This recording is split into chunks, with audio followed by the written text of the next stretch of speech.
फुसुंडी जिल्हा परिषद गटाच्या सर्व कार्यकर्त्यांचे मेळाव्याच्या प्रसंगी या ठिकाणी उपस्थित ज्यांनी आता आपलं मनोगत व्यक्त केलं ते आपल्या सर्वांचे नेते, माझे वडील बंधू, आदरणीय अध्यक्ष, कार्यक्रमासाठी उपस्थित असलेले, मला वाटतं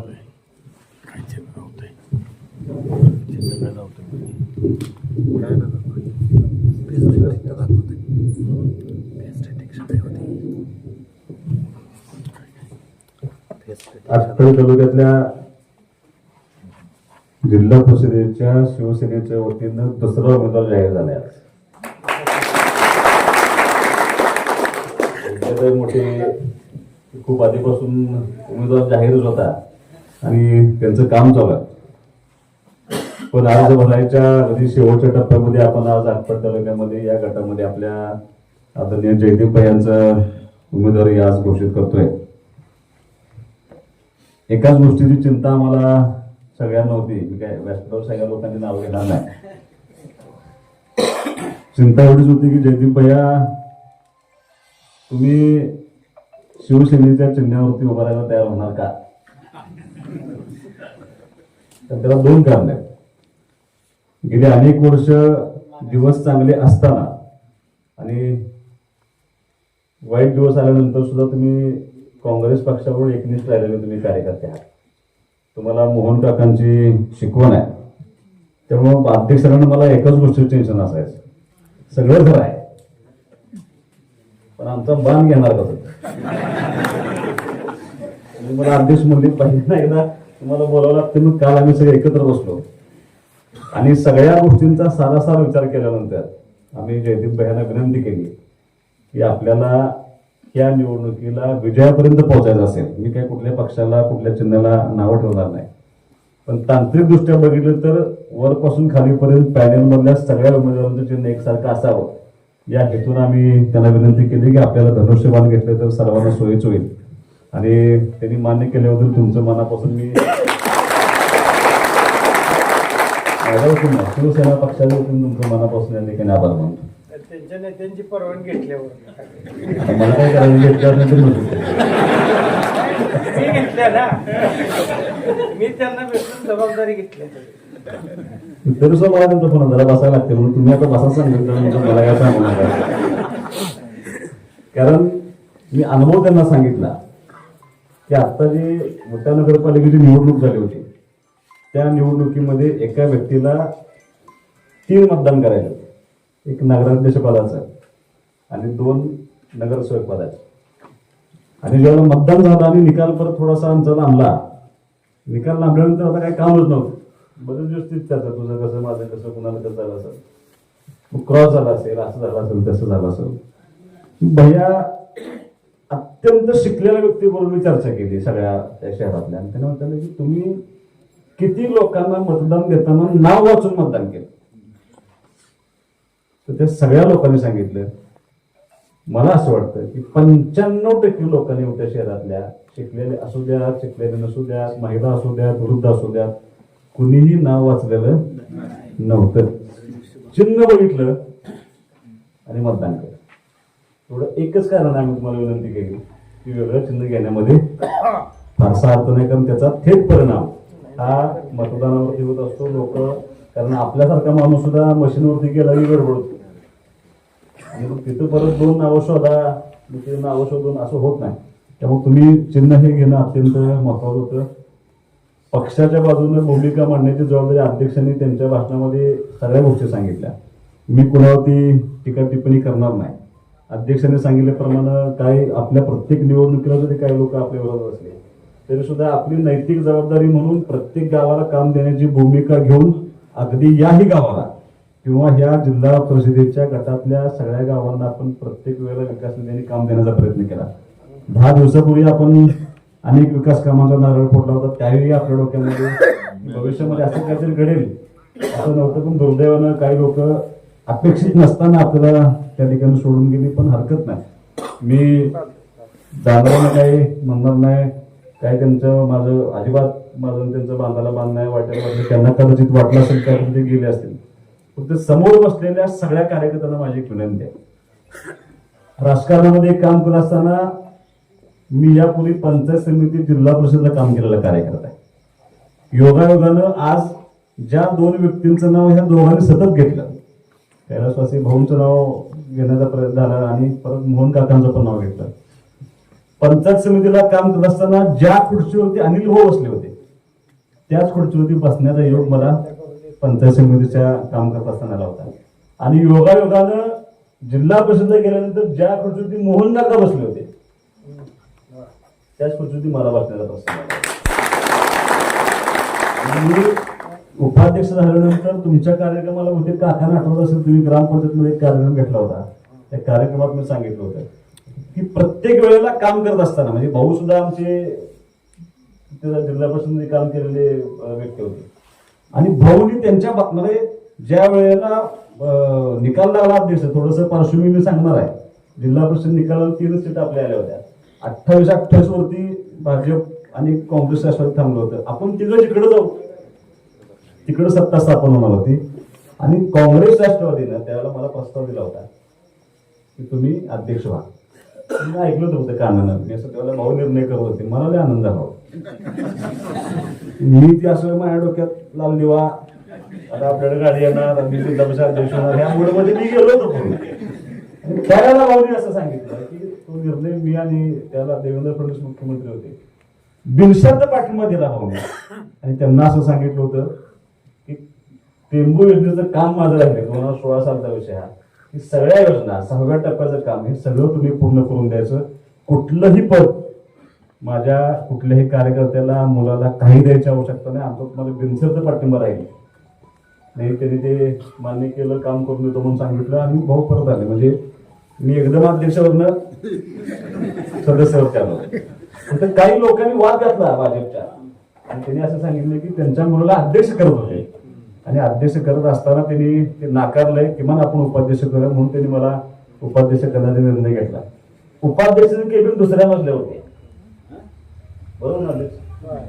इतकं सुंदर केबिन आहे, तुम्ही जाऊन बघितलं तर एकदम बेस्ट केबिन, एकदम भारी केलं होतं. मला भाऊनी ज्याला निवडी झाल्या त्याला मला कानात येऊन सांगितलं की खालचं चेंबर घ्यायचं म्हणजे. एकदम साधं चेंबर आहे, त्याला नुसतं गोल टेबल होता आणि बसायची व्यवस्था होती, नाही अँटी चेंबर होतं. मी अधिकाऱ्यांना सांगितलं मला खालचं चेंबर पाहिजे. त्या अधिकारी मला सांगायला नाही नाही एवढं चांगलं चेंबर आहे, आता बांधलं, एसी आहे, असं आहे तसं आहे. म्हणलं मला खालचं चेंबर आहे. त्यांनी ती पाठी माझी वरनं काढून आणली आणि खालच्या चेंबरची पाठी बसवली. सगळ्यांना अध्यक्षांना त्यांच्या खुर्चीवरती बसवलं, आणि उपाध्यक्ष म्हणून मला निवड झाल्यानंतर सगळे नेते मंडळी जिल्ह्यातले मला त्या खुर्चीवरती बसवायला लागले. भाऊ काय नव्हतं खुर्चीवरती बसवायला, मला ते औपचारिकरित्या त्यांनी खुर्चीवरती बसवलं, सत्कार केला, निघून गेले. सगळी लोक गेल्यानंतर मला भाऊ तिथे भेटायला आले, सत्कार करायला नव्हते. भाऊ तो स्वभाव काय मला माहित होतं, त्यांनी कधीच सत्कार केला नव्हता. पण त्यांनी खुर्चीजवळ मी उठून उभा राहिलो, आणि खुर्चीजवळ आल्यानंतर त्यांनी एकच गोष्ट सांगितली की या ठिकाणी काम करत असताना, निर्णय करत असताना, सही करत असताना एका गोष्टीचं भान आयुष्यभर ठेवा की आपला बाप या खुर्चीवरती बसला. भाऊच्या चेंबरला बसायचं म्हणून मला तुम्ही त्या चेंबरला आणलं होतं. हे सांगण्याची पार्श्वभूमी एवढंच आहे की त्याच्यानंतर प्रत्येक वेळा निर्णय घेत असताना त्या गोष्टीचं भान, जबाबदारी ठेवून आम्ही निर्णय करण्याचा प्रयत्न केला होता. तुम्हाला सगळ्या आठवड्याच्या लोकांना माझी एक विनंती आहे, भाऊंच्या पश्चात तुम्ही मला एक संधी दिली, आणि त्या संधीचं अत्यंत चांगल्या पद्धतीनं काम करण्याचा आम्ही प्रयत्न करतो, अत्यंत प्रामाणिक काम करण्याचा आम्ही प्रयत्न करतो. आता जरा भीती वाटायला अध्यक्ष म्हटले की जो मनापासून काम करतोय, जो प्रामाणिक काम करतोय,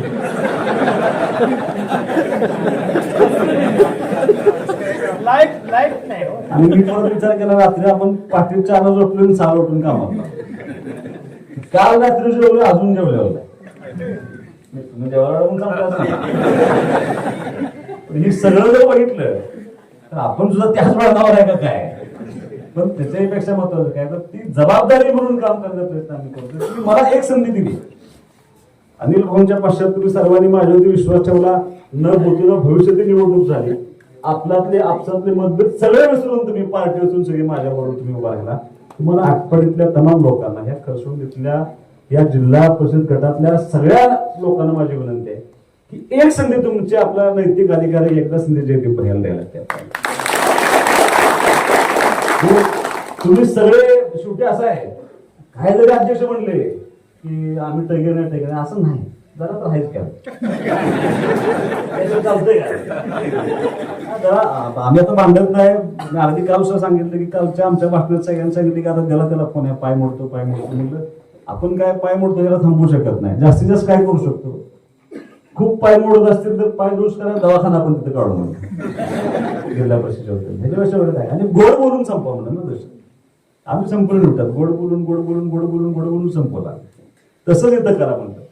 पण तुम्ही सगळे जर बघितलं आम्ही राजकारणी व्यासपीठावरती बसलेली, या सगळ्यात सज्जन जयदीप भाई आल्या लक्षात. हे तर मान्य करण्यासारखं आहे. मागच्या वेळेला त्यांनी नशिबाला त्यांना उमेदवारी मिळाली, त्यांनी त्यांचा प्रयत्न केला, पण दुर्दैवाला त्यांना पराभूत व्हावं लागलं. ते त्याच्यापासून बाहेर होते, पण आपण त्यांना संधी दिली, त्यांनी काम करू शकले का हे बघण्याचा प्रश्न आहे. आणि त्याच्याही पेक्षा राजकारणामध्ये आपला नेतृत्व, आपला जो नेता असतो तो कसा असावा ह्याचं उत्कृष्ट उदाहरण जयदीप भाई या लक्षात घ्या. तुम्हाला माझी विनंती आहे, सगळं बाजूला ठेवा.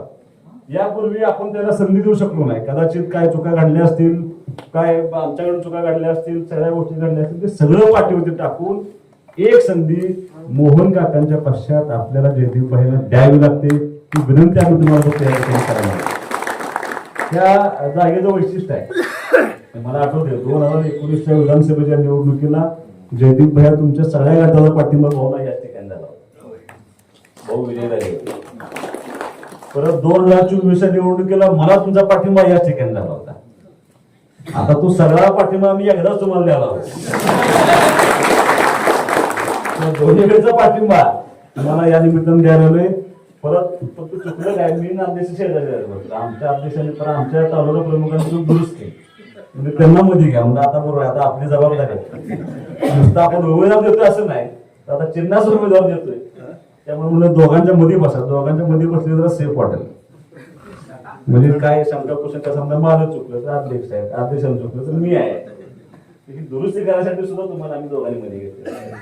फक्त विनंती एवढीच आहे की गाफील न राहता राजकारणामध्ये, मी विधानसभेला पण सांगत होतो की माझं तत्व आहे, एक गृहीत धरून कधी राजकारण करायचं नसतं की सगळं चांगलं आहे म्हणजे की घोटाळा झाला असं. टक्केवारी जर सांगितलं कोणी 80% मतदान 70% मतदान, माझा विश्वास. तुम्हाला विनंती एवढीच आहे की प्रत्येक क्षणाला असं आपल्याला वाटलं पाहिजे की आपण आज हे कमी पडतोय, आणि ह्या 14-15 दिवसांमध्ये आपली भूमिका, आपलं चिन्ह, आपला उमेदवार त्या गावातल्या प्रत्येक कुटुंबातल्या सदस्यापर्यंत पोहोचवणं, आपली भूमिका पोहोचवणं, केलेलं काम पोहोचवणं. निश्चितपणे जर आपण ह्या सगळ्या लोकांनी एवढे 14-15 दिवस जर थोडा वेळ जयदीप भाईंसाठी काढला, दोन्ही पंचायत समितीच्या उमेदवारांसाठी जर आपण वेळ काढला, तर मला खात्री आहे या वेळेला तुमच्याला या जिल्हा परिषद गटामध्ये तुम्हाला कोणी पराभूत करू शकत नाही, एवढा आत्मविश्वास मात्र माझ्या. ही जबाबदारी मात्र आपल्याला घेऊन सगळ्यांना करावं लागेल. पंचायत समितीचे उमेदवार तुमचे ठरल्यानंतर जयदीप फक्त विनंती एवढीच आहे, तुम्ही उद्या अर्ज भरताय, तुम्हाला आमच्या सर्वांच्या वतीनं मनापासून शुभेच्छा आहेत. फक्त एक सांगतो तुम्हाला भैया, तुम्ही फार शांत आहे, शांत स्वभावात असू द्या, कष्टात फक्त नको. माझं असं मत आहे, तुम्हाला पेलते का बघा, काय फार भाषणानं परिणाम होत नसतो माणसांच्यावर. माणसांना भेटणं खूप महत्वाचं असतं. तुम्हाला शक्य असेल तर ह्या जिल्हा परिषद गटातल्या प्रत्येक गावामध्ये तुम्हाला घरटोवर करता आलं, प्रयत्न करा. कारण शेवटी असं आहे, काकाचा मुलगा म्हणून सांगा दर्शन घेऊन. हा नुसतं जाऊन पाहिजे. मी पंचायत समितीला घरटोवर केले, जिल्ह्यात सगळ्याच मतांनी निवडून आलो होतो. मी जिल्हा परिषदला 21 गावामध्ये घरटोवर गेलो होतो. माझ्या जिल्हा परिषदच्या निवडणुकीला कधीही सभा झाली नाही, कुठेही कोपरा सभा झाली नाही. सकाळी 7ला चालू, रात्री 11ला बंद चालायचं. सकाळी सुरुवात करताना 200 असायचं, रात्री 2 असायचं. फक्त माहिती असलेलं माणूस असतात नाही, घर काय गर्दी लागत नाही, काय लागत नाही, काय पॉम्पलेट वाटायला एक माणूस आपल्यावर ठेवायचा. पण जर तुम्ही पोहोचू शकला तर ती पोहोचणे कष्टाची जबाबदारी मात्र भैया तुमच्या. आमचं काय शेवटी तुम्हाला कार्यकर्त्याला विनंती, मी एक सभा करून आम्ही दोघं अध्यक्षांनी मी निवडून जाईन, आणि एकदा येईन, दुसऱ्यांदा येईन, याच्यापेक्षा जास्त आम्हाला येता येणार नाही. ती जबाबदारी त्या गावातल्या प्रत्येक कार्यकर्त्याला घ्यावं लागेल. आपणच उमेदवार आहे आणि आपला उमेदवार त्या घरावर पोहोचायला पाहिजे. जबाबदारी प्रत्येकाचे, जसं माझ्या निवडणुकीत झालं तशी निवडणूक तुम्ही जयदीप भैयांसाठी आणि पंचायत समितीच्या दोन्ही मुलांसाठी करावी एवढीच अपेक्षा फक्त मी या ठिकाणी व्यक्त करणार आहे. मी टीका टिप्पणी अजिबात करणार नाही. काल आमच्या एक मेळावा त्या ठिकाणी झाला होता जयदीप भैया. आमच्या कोणी भाषण केलं होतं? 108 कामं शोधून काढलेली. पिंपरीमध्ये नितीन आमच्या भाषण केलं होतं. पिंपरीच्या नितीन कदमनं भाषण केलं. त्यानं भाषणात असं सांगितलं की नगरपंचायतला नगराध्यक्ष पदाचा पराभव झाल्यानंतर रागापोटी काय केलं तर त्यानं पिंपरीमध्ये झालेल्या कामांची यादी काढली. आपल्या पार्टी मार्फत झाले 108 कामं काढली त्यानं बाई 10 वर्ष. त्या 10 वर्षात. आणि मी त्यांना उलटा प्रश्न विचारला, 10 वर्षात पलीकडच्या पार्टीकडनं काय झाले? म्हणला एकही काम झालं. तरी सुद्धा म्हणलं आपल्याला असं परत त्यानं काय काय सांगितलं आम्हाला, आता हे जर खरं सांगायला नाही पाहिजे मी. बारसं असलं आपलीच पार्टी, लग्न असलं आपलीच पार्टी, कसलाही प्रसंग असला आपलीच पार्टी, दुःखद प्रसंग असला तर मातीला आपलीच पार्टी. मग ही जी भांडत होता त्याच्याबरोबर काय केलं तुमच्या पार्टीनं? त्या गावामध्ये पद्धत अशी आहे की माती दिवशी कुठला नेता आलाय हे बघायला व्हिडिओ शूटिंग करतो. ते आम्हाला काल कळलं. आणि जो भांडत होता त्यांच्या कुटुंबामध्ये दुःखद घटना घडल्यानंतर त्या मातीला फक्त अध्यक्ष गेलो. 2 मातीला अध्यक्ष गेलो त्यांच्या घरातल्या. की त्यानं व्हिडिओ शूटिंग दाखवलं. त्यानं सांगितलं बरोबर आहे तुझं, मी तुमच्या पार्टीतून ते काल कार्यक्रमाला आपल्या आवाज. आता विनंती कार्यकर्ता, आता आमची जबाबदारी संपली. आम्ही बारशाला आहे, मैताला आहे, लग्नाला आहे, सगळ्याला आहे. आता डोळ्याच्या वेळेला फक्त आम्हाला बोलवत त्यात पण जबाबदारी वहिनीने पाठवून द्या म्हणतात. ते पाठव कामाला प्रत्येक गोष्टीला आपण आहे. आता फक्त आम्ही इथपर्यंत येतोय, काम करतोय, हे पोहोचवणं मात्र आपल्याला कार्यकर्त्यांना घेऊन करावं लागेल. एवढं सोपं निवडणूक कधी नसते. गाफील न राहता आपल्याला प्रत्येक गावामध्ये आपलं काम आणि उमेदवार पोहोचवण्याची जबाबदारी कार्यकर्त्यांनी करावी. एवढीच फक्त विनंती मी तुम्हाला करायला लागेल. जयदीप भैया, तुम्हाला संपूर्ण बाबर कुटुंबाच्या वतीनं, त्या विधानसभा मतदारसंघाच्या वतीनं, त्या तालुक्याच्या वतीनं, त्या जिल्हा परिषद गटाच्या वतीनं तुम्हाला उद्या अर्ज भरायला मनापासून शुभेच्छा. फक्त आज ही मनामध्ये सहल आहे की मोहन काकांच्या नंतर ह्या कुटुंबाला वाऱ्यावर सोडणारे आपण नाहीत. एकदा दाखवून द्यायची वेळ आपल्याला आली.